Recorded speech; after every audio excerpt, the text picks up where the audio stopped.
Hello guys, good morning, good afternoon, good evening. तो previous chapter में हम लोग ने गवर्नर के बारे में पढ़ा था, ठीक है। तो आज हम लोग जो है ना जो स्टेट गवर्नमेंट है उसके जो दूसरा पार्ट जो चीफ मिनिस्टर के बारे में पढ़ेंगे, ठीक है। हमने गवर्नर के बारे में पढ़ा था कि वो नॉमिनल हेड है, ठीक है, पार्ट ऑफ एग्जीक्यूटिव है बट नॉमिनल है। जो रियल पावर है वो रिजाइड कहाँ करती है? वो रिजाइड कहाँ करती है? चीफ मिनिस्टर के पास। सिमिलरली जैसे सेंटर में जो है प्राइम मिनिस्टर के पास जो है पावर रिजाइड करती है, तो चीफ मिनिस्टर जो है वो elected head of the government है।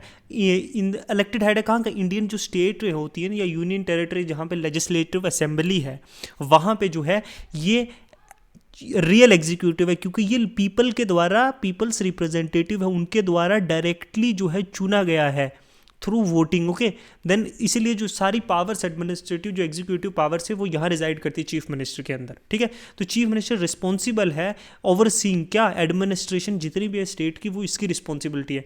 इम्प्लीमेंट करनी जो है गवर्नमेंट की पॉलिसी, बहुत सारे प्रोग्राम्स, फंक्शंस, तो सर्व करता है एक एज ए प्रिंसिपल जो एग्जीक्यूटिव है, real authority of the state level. Okay, तो चीफ मिनिस्टर, अब देखो अपॉइंटमेंट जो चीफ मिनिस्टर की है ना, वो उसमें फॉलो एक्चुअल कॉन्स्टिट्यूशन में उसकी अपॉइंटमेंट के बारे में कोई डिटेल वाज नहीं दिया हुआ, ठीक है। आर्टिकल 164 में दिया हुआ है एक जगह पर, जहाँ पे कहता है कि वो जो चीफ मिनिस्टर है वो अपॉइंटेड किसके द्वारा किया जाएगा? कि गवर्नर ऑफ द स्टेट, ठीक है। तो आर्टिकल 164 सिर्फ इतना कहता है कि chief minister shall be appointed by the governor. However ये यहाँ पे ये अप्लाई नहीं करता कि कोई भी किया जा सकता, नहीं।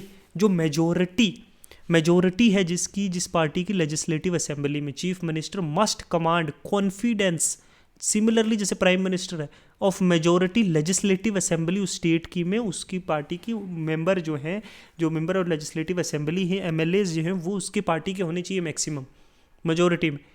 जनरली जो लीडर है पॉलिटिकल पार्टी का या फिर कोलिशन का, जो मेजोरिटी जीतता है उसे बनाया जाता है। ओके, देखो सीट जो है इन लेजिस्लेटिव असेंबली में जिस इलेक्शन में, और इन जिसकी ज़्यादा सीटें होंगी लेजिस्लेटिव असेंबली में, उसे जो है गवर्नमेंट बनाने के लिए गवर्नर के द्वारा बुलाया जाता है। इनविटेशन बाय गवर्नर, देखो आफ्टर द इलेक्शन जो गवर्नमेंट है स्टेट की, वो इनवाइट करती है लीडर ऑफ मेजोरिटी पार्टी को, या फिर कोलिशन, जो प्री कोलिशन होती है ना, जो कोलिशन पार्टीज को, कि आके अपनी जो है आप गवर्नमेंट बनाइए। अगर कोई भी पार्टी या कोई प्री पोल को जो है, प्री पोल मतलब पोलिंग इलेक्शन होने से पहले जो कोलिशन बनती है ना, जैसे कांग्रेस या कोई दूसरी पार्टी की, या इंडिया अलायंस थी, इस बार एनडीए है जैसे, तो अगर कोई भी जो है मेजोरिटी सिक्योर नहीं करता है, मतलब तो क्या होगा? 50% जो रिक्वायर्ड है, 50% +1 है वो सीट्स, अगर वो नहीं करता है फिर क्या होगा? तो गवर्नमेंट में इनवाइट एक पोस्ट पोल कोलिशन और the largest party to form government provided they can prove majority support in the assembly. तो पोस्ट पोल भी होती है, एक तो पोल से पहले होती है, एक बाद में भी कोलिशन बनाई जाती है कि दूसरी पार्टियों को जो है अपने साथ इकट्ठा किया जाता है, तो उस कोलिशन को भी बुला सकता है या फिर लार्जेस्ट पार्टी को बुला सकता है, इस शर्त पे कि वो बाद में जो है अपनी मेजोरिटी प्रूफ करेंगे, ठीक है। इन लोगों को जो है इनवाइट करता है गवर्नर जो है अलग गवर्नमेंट बनाने के लिए।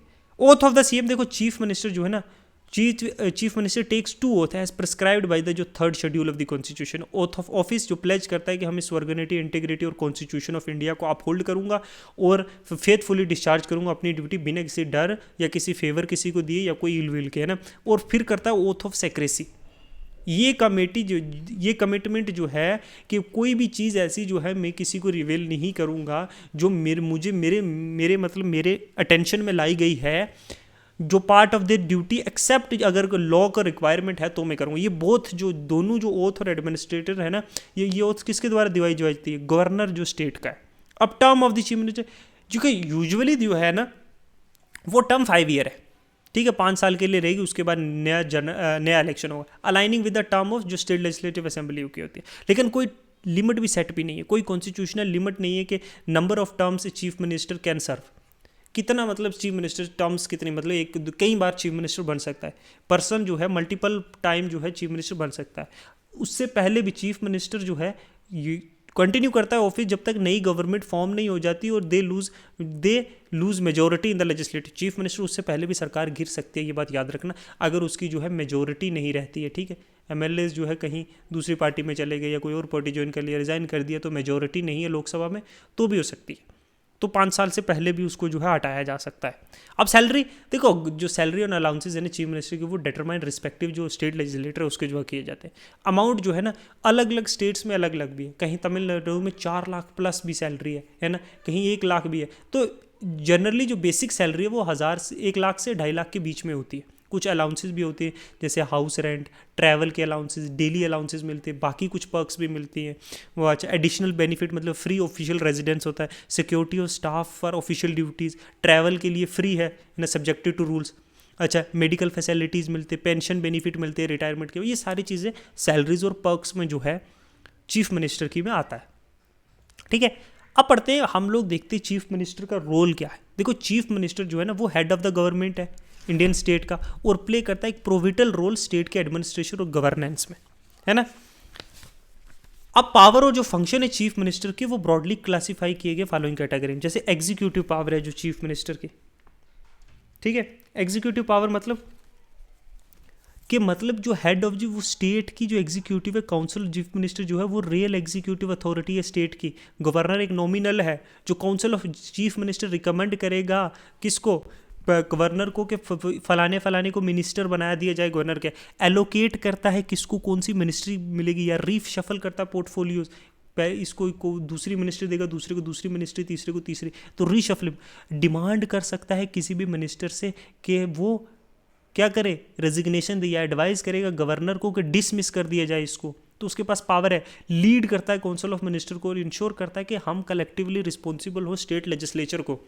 Policy formation crucial role play करता है फॉर्म करने में और इम्प्लीमेंट करने में, डिफरेंट जो स्टेट गवर्नमेंट की पॉलिसीज़ हैं, जो डिफरेंट लॉज हैं, जो डिफरेंट काम करने हैं जो स्टेट के लोगों के लिए, ठीक है। तो an number of there are things. और क्या है, लेजिस्लेटिव पावर्स, देखो legislative leader of house CM है ना, वो जो है लीडर है रूलिंग पार्टी का या फिर कोलेशन का लेजिस्लेटिव असेंबली में। लेजिस्लेटिव यानी जो इंट्रोड्यूस की इंपॉर्टेंट बिल्स और पॉलिसी होती है उस गवर्नमेंट की, वो किसके द्वारा, लीडर ऑफ हाउस के द्वारा की जाती है। इंश्योर करता है जो स्टेट का बजट है और बाकी जो की लेजिस्लेटिव मेजर्स है वो पास हो। एडवाइजरी रोल गवर्नर के साथ, एडवाइज करता है गवर्नर को कब समन किया जाएगा, कब प्रोरोग्यू किया जाएगा, कब डिसोल्व की जाएगी लेजिस्लेटिव असेंबली। की रोल ऑर्डिनेंस के टाइम पे जो है, जब ऑर्डिनेंस इशू करता है, जो हमने गवर्नर के चैप्टर में पढ़ा था, जब हाउस जो है वो सेशन में नहीं होता, तो किसके एडवाइस पे, गवर्नर जो है चीफ मिनिस्टर की एडवाइस पे करता है। फ्लोर मैनेजमेंट इंश्योर करता है जो मेजोरिटी सपोर्ट है असेंबली में और मैनेज करता है लेजिस्लेटिव के बहुत सारे डिबेट्स। फाइनेंशियल पावर्स जैसे बजट मैनेजमेंट, ओवरसी करता है प्रिपरेशन और प्रेजेंटेशन ऑफ जो स्टेट बजट है। इंश्योर करता है कि जो गवर्नमेंट की पॉलिसीज़ है, फिस्कल पॉलिसीज़ मतलब मनी रिलेटेड है ना, हाउ डिफरेंट पोर्टफोलियोज को पैसे दिए जाएंगे, वो किस तरीके से इंप्लीमेंटेशन, ये देगा। एलोकेशन डिसाइड करता है प्रायोरिटीज़, कहाँ स्टेट एक्सपेंडिचर करेगी, कहाँ खर्चा करेगी। फोकस एरिया डेवलपमेंट का क्या होगा, एयरपोर्ट बनाएंगे, रोड्स बनाएंगे, रेलवे लाइन है, इन चीज़ों के मतलब ब्रिजेस बनाएंगे, फ्लाईओवर्स बनाएंगे, या कोई स्कूल बिल्डिंग है, हेल्थ फैसिलिटी, एग्रीकल्चर है, ये वेलफेयर प्रोजेक्ट्स में।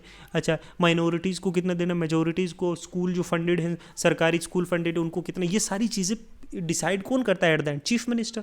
अच्छा एडमिनिस्ट्रेटिव पावर्स भी एडवाइस करता है गवर्नमेंट को, गवर्नर को की पोजीशन जो ऑफिशियल्स है, जैसे advocate general, state election commission, member of state public service commission, इन लोगों को कौन सेलेक्ट करता है, किसकी एडवाइस पे, गवर्नर, चीफ मिनिस्टर की एडवाइस पे। एक्ट करता है लिंक, जो गवर्नर और काउंसिल ऑफ मिनिस्टर के बीच में ना एक चैनल है ये, ठीक है, एक लिंक है। इंश्योर करता है कोऑर्डिनेशन जो वेरियस डिपार्टमेंट हैं गवर्नमेंट के, ठीक है। क्राइसिस मैनेजमेंट देखो लीड करता है डिजास्टर मैनेजमेंट, जो स्टेट डिजास्टर मैनेजमेंट है ना, और उसका हेड कौन है, चीफ मिनिस्टर है। रिस्पॉन्स और इमरजेंसी जब स्टेट में आती हैं तो उनको हैंडल करने के लिए कौन है, crisis manager, chief minister. Inter state और नेशनल रोल्स देखो कोऑर्डिनेट करता है यूनियन गवर्नमेंट के साथ, रिप्रेजेंट करता है।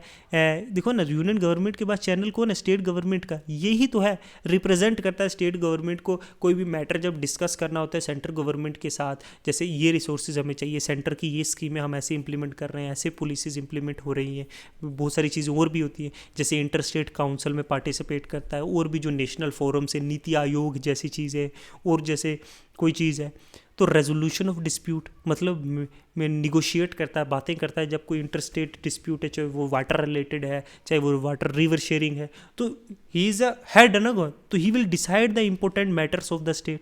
सो ये क्या है, रियल जो हमने अबव डिस्कशन से हमें क्या पता चलता है, ठीक है, मिसलेनियस कुछ मिसलेनियस पावर भी देखते जैसे पब्लिक रिप्रेजेंटेशन एक्ट करता है as a face of state government, communicating, जब लोगों के साथ लोगों को एड्रेस करना पड़ेगा, उनकी प्रॉब्लम्स को देखना पड़ेगा, तो लोग भी किसकी तरफ देख रहे हैं, चीफ मिनिस्टर की तरफ अपने, क्योंकि वही तो head of the government at last. Symbol of stability देखो, प्रोवाइड लीडरशिप, एक लीडरशिप प्रोवाइड करता है, लोगों को विजन देता है, इंश्योर करता है कि state government crisis lead during जो पॉलिटिकल इकोनॉमिक या सोशल क्राइसिस होता है, तो सबसे फ्रंट पे कौन है, यही तो लीड करेगा पीपल को, है ना।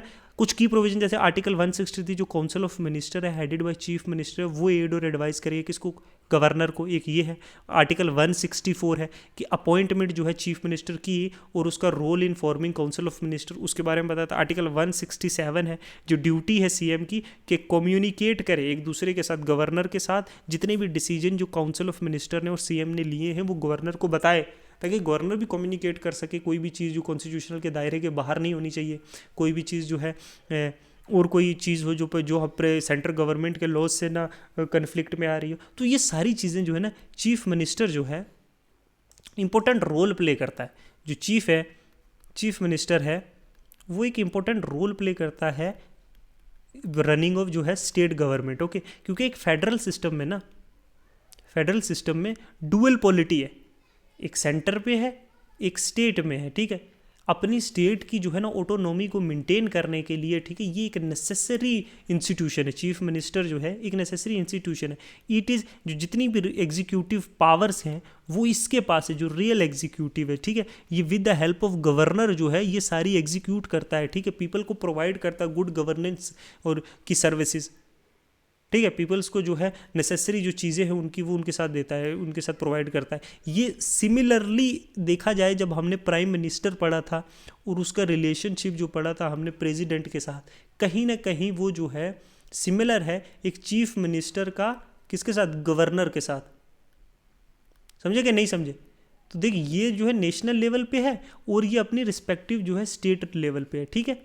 ये चीज़ें थी चीफ मिनिस्टर और प्राइम मिनिस्टर। नेक्स्ट चलते हैं, हम लोग पढ़ेंगे council of minister in next unit को, state council of minister, okay, ठीक है। तब तक के लिए थैंक यू, गुड बाय।